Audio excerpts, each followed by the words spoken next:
নমস্কাৰ সকলোকে আজি আৰু এটা নতুন ভিডিঅ' লৈ আহিছোঁ যেহেতু আমাৰ গ্ৰেড 4ৰ কেণ্ডিডেটবিলাক ৱেইট কৰি আছে যে কেনেকুৱা কোৱেশ্চন আহিব সেই বিষয়ে আমি কিছু কোৱেশ্চন লৈ আহিছোঁ আৰু মনত ৰাখিব আজিৰ পৰা ষ্টাৰ্ট হ'ল মোৰ আজি প্ৰথম ভিডিঅ' এই নতুন চেনেলৰ প্ৰথম ভিডিঅ' আৰু প্ৰত্যেকটো ভিডিঅ' আহিব চিষ্টেমেটিক আহিব তেনেকৈ আজি আহোম হিষ্ট্ৰীৰ পৰা দিছোঁ কালি জিঅ'গ্ৰাফীৰ পৰা দিম এনেকৈ আমাৰ কোৱেশ্চনবিলাক আহি থাকিব আৰু আমি বেছিকৈ কোৱেশ্চন নাহোঁ 10টা বা 20টা নহ'লে 25 লৈকে আমি কোৱেশ্চন লৈ আহিম কিন্তু এই কোৱেশ্চনবিলাকৰ মাজত কিছুমান কনচেপ্ট আমি দি যাম আৰু সেই কনচেপ্টবিলাক আপোনালোকে পাৰিলে নোট ডাউন কৰি ৰাখিব আৰু এতিয়া আমি চাব গ'লে যে আহোম হিষ্ট্ৰীৰ পৰা এটা নহয় এটা প্ৰশ্ন আহিবই আৰু সেই প্ৰশ্নবিলাক আমি চাম ক'ত কোনটো প্ৰশ্ন বহুত গুৰুত্বপূৰ্ণ আপোনালোকে চাওক লাষ্ট টাইম যিটো এক্সামত আহিছিল সেনেকৈ আমি যদি চাব যাওঁ সেই হিচাপতে আমি কোৱেশ্চনবিলাক লৈ আহিম আৰু আপোনালোকে যিমান ভিডিঅ' চাব সিমান কনফিউজ হ'ব ইমান চাব নালাগে মই যিখিনি ভিডিঅ' আপোনালোকক দিম এই ভিডিঅ'ৰ পৰা আপোনালোকে 100% নহ'লেও 90% কমন পাই যাব আৰু মই সব মেথছৰো দিম ৰিজনিং সবৰে দি দিম আপোনালোকে বাছ চেনেলটো ছাবস্ক্ৰাইব কৰি ল'ব আৰু ভিডিঅ'বিলাক চাই থাকিব আৰু পাৰিলে নোট এটা বনাই ল'ব মোৰ চেনেলৰ কাৰণে আৰু ইয়াৰ পৰাতো আপোনালোকে 90% কমন পাবতো পাবই এতিয়া আৰম্ভ কৰিছোঁ আমাৰ আজিৰ প্ৰথম প্ৰশ্নটো আজিৰ ফাৰ্ষ্ট কুৱেশ্যনটো হ'ল আহোমৰ প্ৰথম ৰাজধানী ক'ত আছিল মানে এইটো আহোম হিষ্ট্ৰী এটা ডাঙৰ প্ৰশ্ন হৈ পৰে যে আহোমৰ প্ৰথম ৰাজধানীটো ক'ত আছিল এতিয়া চুকাফা স্বৰ্গদেউ চুকাফাই অসমলৈ আহিছিল সি আহি সৰ্বপ্ৰথমে ক'ত ৰাজধানী পাতিছিল এনেকৈতো দিব পাৰে কুৱেশ্যনটো সেইকাৰণে কুৱেশ্যনটো চাব কেনেকৈ ঘূৰাই দিয়ে কুৱেশ্যনটো এইবাৰ যিটো পেটাৰ্ণ চাইছোঁ গোটেইখিনি প্ৰশ্ন কি হৈছে ঘূৰাই আহিছে সেইকাৰণে আপোনালোকে চাওক কুৱেশ্যনটো ভালকৈ পঢ়ি ল'ব আগত প্ৰশ্নটো মেইন বস্তু ইয়াৰ শুদ্ধ উত্তৰটো হৈ যাব চৰাইদেউত আহোমসকলৰ প্ৰথম ৰাজধানী যিটো সেইটো চৰাইদেউ আছিল আৰু এনেকৈ দিব পাৰে চৰাইদেউৰ সময়ত আমাৰ স্বৰ্গদেউ কোন আছিল তেতিয়া আপোনালোকে লিখিব যে তেতিয়া আছিল চুকাফা তেতিয়া কোনে আছিল চুকাফা আছিল এই বস্তুবিলাক মই কৈ যাই আছোঁ আপোনালোকে নোট ডাউন কৰিব লাগিলে ভিডিঅ'টো অলপ শ্ল' ডাউন কৰি লিখি ল'ব আৰু এই বিৰাট ইম্পৰ্টেণ্ট কথাবিলাক মই কৈ দি আছোঁ তেতিয়া আমি ইয়াতে দুটা কনচেপ্ট পাই গ'লোঁ এটা হ'ল চৰাইদেউ আছিল আহোমসকলৰ প্ৰথম ৰাজধানী আৰু চৰাইদেউ কোনে পাতিছিল এনেকৈ দিব পাৰে চৰাইদেউত কোনে ৰাজধানী পাতিছিল সেইটো আছিল আমাৰ স্বৰ্গদেউ চুকাফা আৰু এটা কনচেপ্ট ইয়াতে সোমাই আছে সেইটো হ'ল যে 2 ডিচেম্বৰ দিনত আমি কি দিৱস হিচাপে পালন কৰোঁ এইটোতো দিব পাৰে সেইকাৰণে চাই ল'ব আপোনালোকে কুৱেশ্যনবিলাক ৰিলেট কৰি চাব এতিয়া আমি নেক্সট প্ৰশ্নলৈ আহিছোঁ নেক্সট প্ৰশ্নটো হ'ল আমাৰ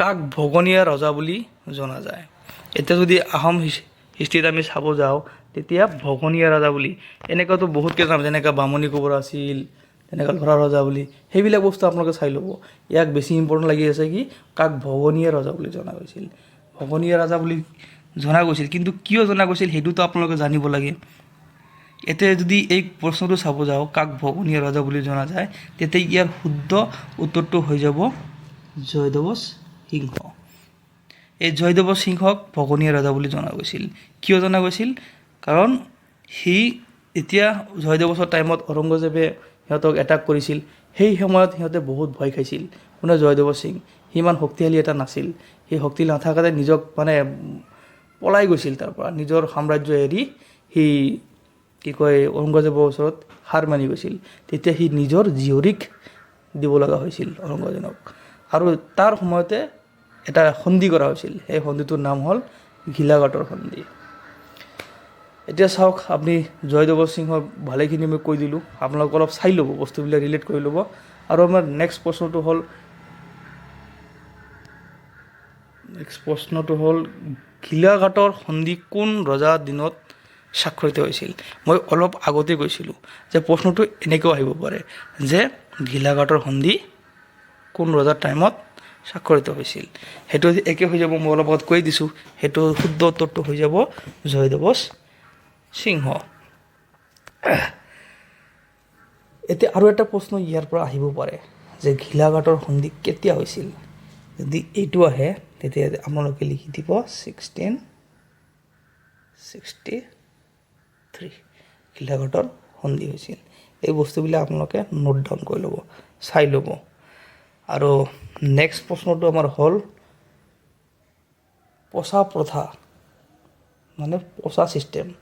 আপোনালোকে শুনিছেই পচা ছিষ্টেম আৰু পাইক ছিষ্টেম, এই দুটা ছিষ্টেম আহোমৰ টাইমতে হৈছিল।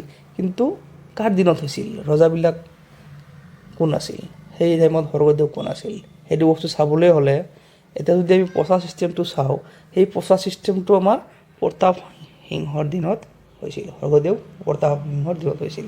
আৰু এটা কুৱেশ্যন সুধিব পাৰে যে পাইক প্ৰথা তথা পাইক ছিষ্টেমটো কাৰ দিনত হৈছিল। পাইক ছিষ্টেমটোৰ টাইমত ৰজা প্ৰতাপ সিংহে আছিল। বস্তুটো ক্লিয়াৰলি জানি লওক, ৰজাটো আছিল প্ৰতাপ সিংহ, কিন্তু কোনে এইটো ইণ্ট্ৰডিউচ কৰিছিল মোমাই তামুলী বৰবৰুৱাই কৰিছিল। এইখিনি বস্তু আপোনালোকে জানি ল'ব। এতিয়া আমাৰ নেক্সট প্ৰশ্নটো হ'ল ল'ৰা ৰজা বুলি কাক জনা গৈছিল। ল'ৰা ৰজা বুলি কথাটো শুনিলে আমাৰ মনত আহে ল'ৰা মানে সৰু আছিল, সি 14 ইয়াৰ্ছত কি হৈছিল, ৰজা হৈছিল। মানে সি 14 ইয়াৰ্ছত ৰজা হোৱাৰ বাবে তাক ল'ৰা ৰজা বুলি কোৱা হৈছিল। কিন্তু কাক কোৱা হৈছিল সেইটো আপোনালোকে চাওক, অপশ্যনবিলাক চাই লওক। ইয়াৰ শুদ্ধ উত্তৰটো হৈ যাব চুলিকফা। এই চুলিকফা বুলি দিয়া থাকিব, নহ'লে আৰু এটা যিটো কি নাম হিন্দু নাম লৈছিল সেইটো হ'ব ৰত্নদেৱ সিংহ। চুলিকফা নিদি যদি ৰত্নদেৱ সিংহ বুলি দিয়া থাকে তাতে আপোনালোকে টিক কৰি দিব। এতিয়া আমাৰ নেক্সট প্ৰশ্নটো হ'ল আহোম আৰু মোগলৰ একেবাৰে শেষৰ ৰণটো কি আছিল।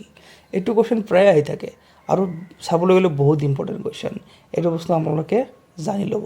সেই বস্তুটো হ'ল যে শৰাইঘাটৰ ৰণ হৈছিল না ইটাখুলিৰ ৰণ, মোৱামৰীয়া বিদ্ৰোহ, লতাকটা ৰণ। এই চাৰিটা ৰণ, যিটো চাৰিটা ৰণে মই অপশ্যনত দিছোঁ, এই চাৰিটা ৰণৰ বিষয়ে আপোনালোকে অলপ হ'লেও চাই ল'ব। আৰু আহোম আৰু মোগলৰ যিটো একেবাৰে last battle of Ahom and Mughal কি আছিল, সেইটোৱে আছিল ইটাখুলিৰ ৰণ। সেইটো কি আছিল, ইটাখুলিৰ ৰণ। আৰু এনেকৈও দিব পাৰে আপোনালোকক যে ইটাখুলিৰ ৰণটো কোনটো ৰজাৰ দিনত হৈছিল, তেতিয়া বস্তুটো আপোনালোকে নোট ডাউন কৰি লওক যে ইটাখুলিৰ ৰণ গদাধৰ সিংহৰ টাইমতে হৈছিল। এতিয়া আমি নেক্সট প্ৰশ্নলৈ গৈছোঁ। এতিয়া আছিল দদৰ আলি। প্ৰায় অহা কুৱেশ্যন যে যদি আহোম হিষ্ট্ৰীৰ পৰা কুৱেশ্যন দিয়ে এইবিলাকে দিয়ে, দদৰ আলি কোনে নিৰ্মাণ কৰিছিল, এই কুৱেশ্যনটো আহি থাকে। এতিয়া আপোনালোকে কি দিব, এতিয়া ৰুদ্ৰসিংহ, হৰিসিংহ, গদাধৰ সিংহ, ৰাজেশ্বৰ সিংহ। এইটো ভালকৈ স্পষ্ট ক্লিয়াৰলি মনত ৰাখিব। এইটো শুদ্ধ উত্তৰটো হৈ যাব গদাধৰ সিংহ। গদাধৰ সিংহৰ টাইমত দদৰ আলিটো নিৰ্মাণ কৰা হৈছিল আৰু কনষ্ট্ৰাক্ট কৰা হৈছিল। এতিয়া আমি নেক্সট প্ৰশ্নলৈ আহিছোঁ। নেক্সট প্ৰশ্নটো হ'ল নৱগ্ৰহ মন্দিৰ কোনে নিৰ্মাণ কৰিছিল। প্ৰথমতে জানি লওঁ নৱগ্ৰহ মন্দিৰটো ক'ত আছে। এইটো সকলোৱে জানে আশা কৰিছোঁ। নৱগ্ৰহ মন্দিৰটো ক'ত আছে, এইটো আমাৰ গুৱাহাটীত আছে। গুৱাহাটীত ক'বলৈ ক'ত, কোনটো পাহাৰত আছে সেইখিনি বস্তু আপোনালোকে জানি লওক। চিত্ৰাচল পাহাৰত আছে। এইটো কি আছে, চিত্ৰাচল পাহাৰত আছে। কোনটো পাহাৰত আছে, চিত্ৰাচল পাহাৰত আছে। চিত্ৰাচল পাহাৰত বস্তুটো এই মন্দিৰটো আছে। এইখিনি বস্তু আপোনালোকে জানি লওক।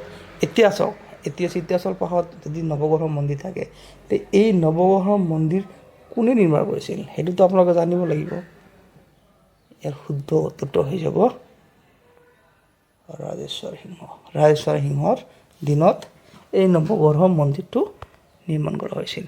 এতিয়া আমি নেক্সট কুৱেশ্যনলৈ আহিছোঁ। নেক্সট কুৱেশ্যনটো হ'ল,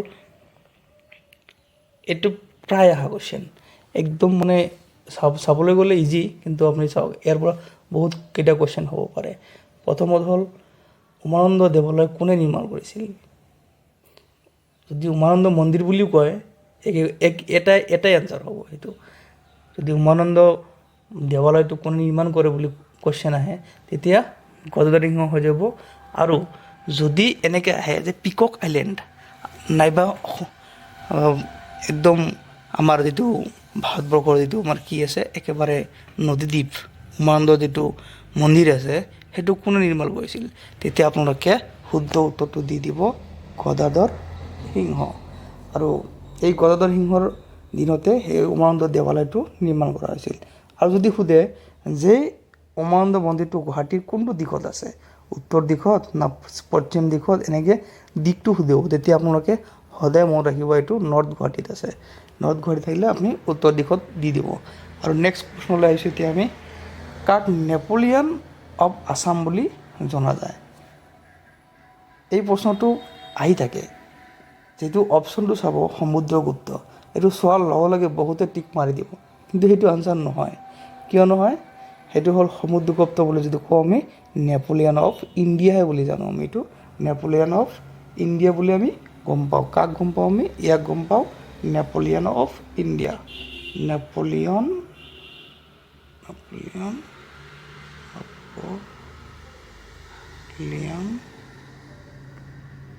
অফ ইণ্ডিয়া, ইয়াক আমি ইণ্ডিয়ান নেপোলিয়ন বুলি গম পাওঁ। কিন্তু ইয়াৰ মাজত আমাৰ অসমৰ যিহেতু আমাৰ অসমক সুধিছে, ইয়াৰ অসমৰটো কোনটো হ'ব? ইয়াৰ অসমৰটো হৈ গ'লে ইয়াৰ শুদ্ধটো হৈ যাব চুহুংমুং। আৰু মনত ৰাখিব, এই তুৰ্বক খান যিটো আছিল, প্ৰথম মুছলিম এটাক যিটো আহোমত হৈছিল, আহোমসকলক এটা কৰিছিল তুৰ্বক খানে। আৰু এই তুৰ্বক খানে কাৰ দিনত কৰিছিল? চুহুংমুঙত কৰিছিল। আৰু চুহুংমুঙৰ আৰু এটা নামেৰে জনা যায়, সেইটো আপোনালোকে কমেণ্ট কৰি জনাব, চুহুংমুঙক কি এটা নামেৰে জনা যায়। আৰু সেই প্ৰশ্নটো আপোনালোকে মোক কমেণ্ট কৰি জনাব। আৰু যেনেকৈ মই কুৱেশ্যনবিলাক ৰিলেট কৰিছোঁ, আপোনালোকে অলপ ৰিলেট কৰি চাব প্ৰশ্নবিলাক। আৰু আশা কৰিছোঁ আহোম হিষ্ট্ৰীৰ পৰা ইয়াৰ বাহিৰে একো নিদিব। আৰু এটা বস্তু জানি থ'ব, যিটো আমাৰ কি আছে, গৌৰীসাগৰ টেংক বুলি কয়, নহ'লে গৌৰীসাগৰ বুলি কয়, সেইটো কোনে নিৰ্মাণ কৰিছিল? সেইটো হ'ব আমাৰ ফুলেশ্বৰীয়ে কৰিছিল, ৰাণী ফুলেশ্বৰীয়ে কৰিছিল। আৰু কিছুমান কুৱেশ্যন আছে যেনেকুৱা এই ৰনবিলাক চাই ল'ব আপোনালোকে, একদম ক্লিয়াৰভাৱে 4টা ৰন চালে, মই যিটো অপশ্যন দিছিলোঁ সেইখিনি চালে যথেষ্ট, ইয়াৰ বেছি চাব নালাগে। আৰু আহোম নেম আৰু যিটো হিন্দু নেম লৈছিল সিহঁতে, এইখিনি বস্তু আপোনালোকে অলপ চাই ল'ব, মানে তাৰ পৰা প্ৰশ্নটো অহাৰ বহুত চান্সেছ আছে। আৰু এই চুহুংমুঙৰ বিষয়ে চাব, মানে তাক দিহিঙীয়া ৰজা বুলি কোৱা হৈছিল, মই কৈ দিলোঁ, কিন্তু আপোনালোকে চাই ল'ব। কিন্তু দিহিঙীয়া ৰজা কিয় কোৱা হৈছিল সেইটো বস্তু চাব। তাৰ মানে আল্টিমেটলি তাৰ ৰাজধানী ক'ত আছিল, মানে সেই টাইমত আহোমৰ ৰাজধানী ক'ত আছিল, সেইটো বস্তু চাই ল'ব। বেছি ইমান চাব লগা নাই। আৰু আহোম হিষ্টৰীৰ পৰা ইমান কুৱেশ্যন নাহে, 2 বা 3 মাৰ্কছত আহিব পাৰে, কিন্তু সেইখিনিৰ কাৰণে এইখিনি যিখিনি ডাটা মই দিছোঁ যথেষ্ট হৈছে। আৰু এইটো বস্তু চাই ল'ব যে আহোমৰ লাষ্ট কেপিটেল ক'ত আছিল, সকলোৱে গম পায় যোৰহাটত আছিল। আৰু সেই সময়ত ৰজা বা ৰাণী কোন আছিল, সেইখিনি বস্তু আপোনালোকে চাই ল'ব। এনেকৈ কুৱেশ্যনবিলাক ৰিলেট কৰি এতিয়া চাব আপোনালোকে, তেতিয়া প্ৰশ্নবিলাক বহুত ইজি হৈ পৰিব। তো আজি 10টা কুৱেশ্যনে আছিল, আৰু লগত যিখিনি কনচেপ্ট মই কৈ গৈছোঁ মুখেৰে, সেইখিনি বস্তু আপোনালোকে নোট ডাউন কৰি ৰাখিব। এইখিনি আছিল। থেংক ইউ, আজিৰ কাৰণে এইখিনিয়ে। আৰু নেক্সট ভিডিঅ' যেতিয়া আহিব, তেতিয়া মই আৰু কেইটামান ভিডিঅ' লৈ আহিম। সেই ভিডিঅ'কেইটা হ'ব বেলেগ টপিক, যেনেকৈ অসমৰ জিঅ'গ্ৰাফী, মানে ভাগ কৰি আহিম। আপোনালোকে এটাৰ পিছত এটা ভিডিঅ' চাই থাকিব আৰু নোটছবিলাক বনাই থাকিব, যিমান পাৰে নোটছবিলাক বনাই থাকিব। অনলি মই একদম মানে ক্লিয়াৰ পিকচাৰ এটা আপোনালোকক দি দিম, তেতিয়া